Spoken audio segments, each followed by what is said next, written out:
एक छोटे से घर में कमला देवी अपनी बहू नेहा के साथ रहती थी। घर में दोनों के अलावा कोई और नहीं था। कमला देवी का बेटा नौकरी के सिलसिले में दूसरे शहर में रहता था। शुरुआत में दोनों के बीच सब कुछ ठीक था। नेहा घर का सारा काम संभालती और कमला देवी का भी पूरा ध्यान रखती थी। लेकिन पिछले कुछ दिनों से कमला देवी को नेहा के व्यवहार में एक अजीब बदलाव दिखाई देने लगा था।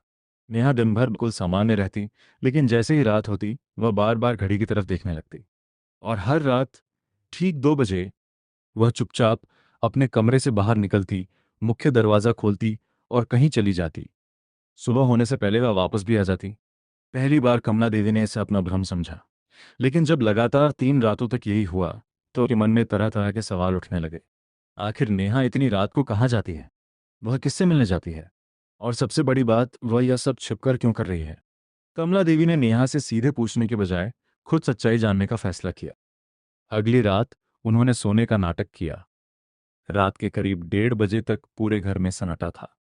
कमला देवी अपने कमरे में आंखें बंद करके लेटी थीं, लेकिन उनका पूरा ध्यान बाहर होने वाली हर छोटी सी आवाज पर था। कुछ देर बाद नेहा के कमरे का दरवाजा धीरे से खुला। नेहा बाहर आई। उसने चारों तरफ देखा और बहुत सावधानी से मुख्य दरवाजा खोलकर बाहर निकल गई। इस बार कमला देवी भी उसके पीछे निकल पड़ी। नेहा तेज कदमों से आगे बढ़ रही थी और कमला देवी उससे थोड़ी दूरी बनाकर उसका पीछा कर रही थी। रात का समय था।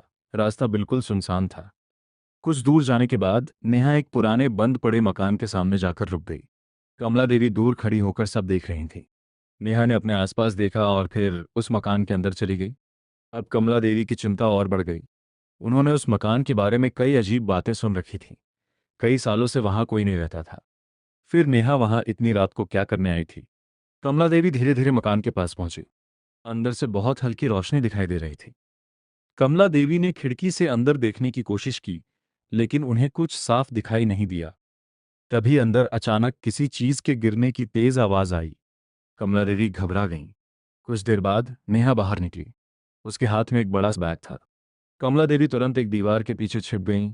नेहा उस बैग को लेकर वापस घर की तरफ चल पड़ी। अब कमला देवी के मन में शक पूरी तरह घर कर चुका था, लेकिन उन्होंने उस रात भी नेहा से कुछ नहीं कहा। अगली सुबह नेहा हमेशा की तरह घर के काम में लग गई। उसके चेहरे पर बिल्कुल भी घबराहट नहीं थी, जैसे रात को कुछ हुआ ही ना हो। कमला देवी ने पूरे दिन नेहा पर नजर रखी। शाम होते ही उन्होंने देखा कि नेहा अपने कमरे में गई और दरवाजा बंद कर लिया। कुछ देर बाद नेहा कमरे से बाहर आई, लेकिन वो बैग उसके पास नहीं था। कमला देवी समझ गई कि बैग उसके कमरे में ही कहीं छिपाया गया है। जब नेहा रसोई में काम कर रही थी, तब कमला देवी चुपचाप उसके कमरे में चली गई। उन्होंने अलमारी देखी, बिस्तर के नीचे देखा, लेकिन बैग कहीं नहीं मिला। तभी उनकी नज़र कमरे के एक कोने में रखे पुराने संदूक पर पड़ी। कमला देवी धीरे धीरे उसके पास गई। उन्होंने जैसे ही संदूक खोला, अंदर वही बैग रखा था। कमला देवी के हाथ कांपने लगे। उन्होंने धीरे से बैग की चेन खोली, लेकिन बैग के अंदर जो था, उसे देखकर कमला देवी कुछ पल के लिए वहीं खड़ी रह गई। बैग के अंदर बहुत सारे पुराने कपड़े, कुछ बच्चों की किताबें और खाने पीने का सामान था। कमला देवी को कुछ समझ नहीं आया। अगर बैग में सिर्फ इतना ही था, तो नेहा इसे इतनी रात को छिपाकर क्यों लेकर आती थी? और वह पुराने मकान में क्या कर रही थी? कमला देवी ने बैग को वापस उसी जगह रख दिया। उस रात उन्होंने एक बार फिर नेहा का पीछा करने का फैसला किया। ठीक 2 बजे नेहा फिर घर से निकली, लेकिन इस बार उसके हाथ में खाने का एक डिब्बा और कुछ कपड़े थे। कमला देवी उसके पीछे पीछे उसी पुराने मकान तक पहुंची। नेहा अंदर चली गई। कुछ देर बाद कमला देवी भी हिम्मत करके मकान के दरवाजे तक पहुंच गईं। उन्होंने धीरे से अंदर झांका और इस बार उन्हें पूरी सच्चाई समझ आ गई। मकान के अंदर एक कोने में पुराने कपड़े और किताबें रखी थीं। नेहा पिछले कई दिनों से घर में मौजूद बेकार सामान इकट्ठा कर रही थी।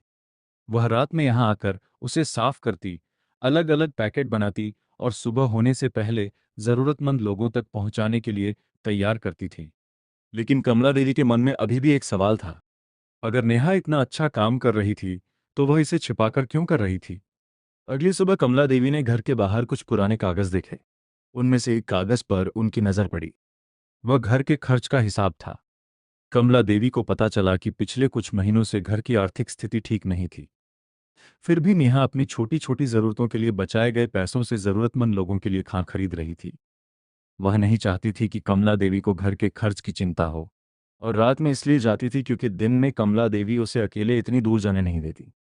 उस रात जब नेहा फिर घर से निकलने लगी, तो दरवाजे के पास कमला देवी पहले से खड़ी थी।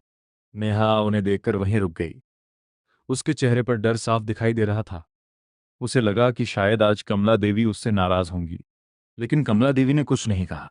उन्होंने पास रखा एक बड़ा थैला उठाया। उस थैले में घर के कुछ पुराने कपड़े और राशन का सामान रखा था। कमला देवी ने वह थैला नेहा के हाथ में दे दिया। नेहा की आंखों में आंसू आ गए। जिस काम को वह इतने दिनों से अकेले और छिपकर कर रही थी, आज उसी काम में उसकी सास भी उसके साथ खड़ी थी। उस रात पहली बार नेहा 2 बजे अकेली घर से बाहर नहीं निकली। उसके साथ कमला देवी भी थीं। दोनों उसी पुराने मकान की तरफ चल पड़ी। लेकिन अब कमला देवी के मन में कोई शक नहीं था, क्योंकि कई बार जो चीज़ हमें दूर से गलत दिखाई देती है, उसकी सच्चाई बिल्कुल अलग होती है। और किसी अपने पर शक करने से पहले उसकी पूरी सच्चाई जान लेना ज़रूरी होता है। उस रात के बाद नेहा को अपना काम छिपाने की ज़रूरत नहीं पड़ी। और कमला देवी को भी समझ आ गया कि रिश्तों में सबसे ज़रूरी चीज़ निगरानी नहीं, बल्कि भरोसा होता है।